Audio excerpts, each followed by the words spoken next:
will stop 30 seconds for commercial. Joking.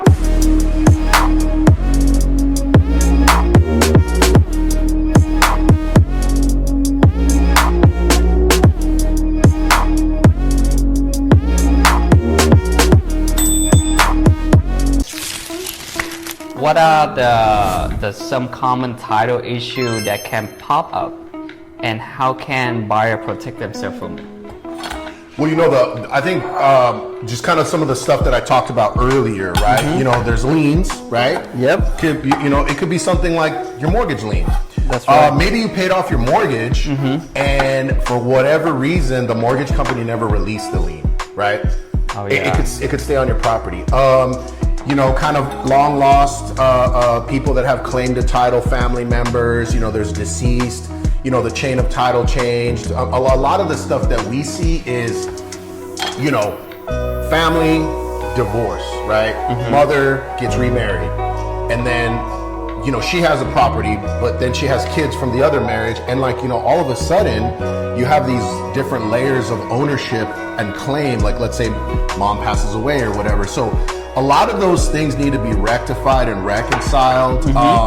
You know, kind of like omissions on surveys, you know, just errors in the chain, just simple things. And a lot of them can be fixed.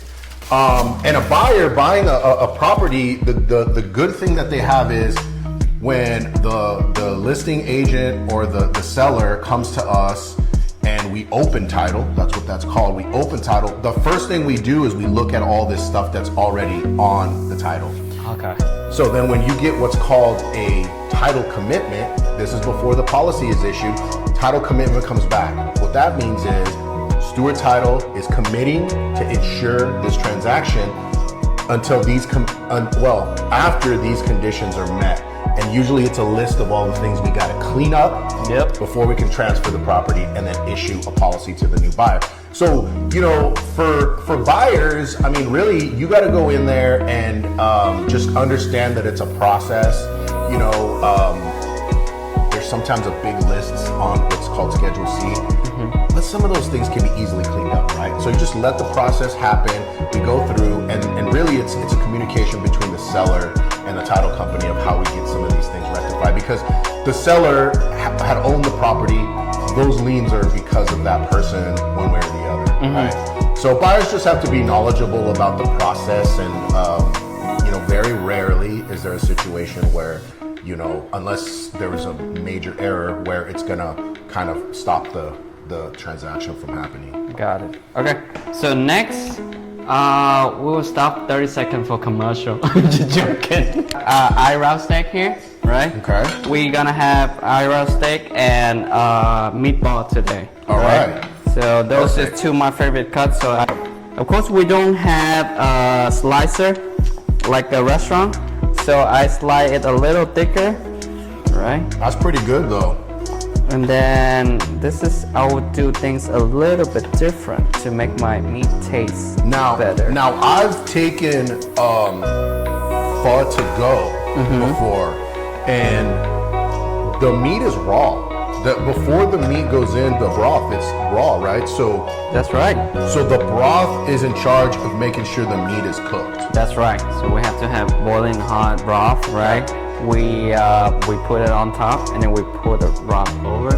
So your steak will cook perfectly, just right there, medium. Yeah. We don't want to cook it too long because it's gonna be, you know, tough to chew. For sure. And let me wash my hands. Yeah, but I love steak. I love American steak. So I do a little bit different. So I slide thin, right? Okay. I season it with a little pepper. Okay. And I like your seasoning hand. You got a heavy seasoning hand. Yep. And then we need to tenderize it, but I don't have a tenderizer. So I will use the back of the knife. I will do this. Oh! Alright, so to make it will help to cook it a little faster, and when you chew in the meat, it will feel more like tenderized, okay? And then you see the seasoning stuck inside the meat.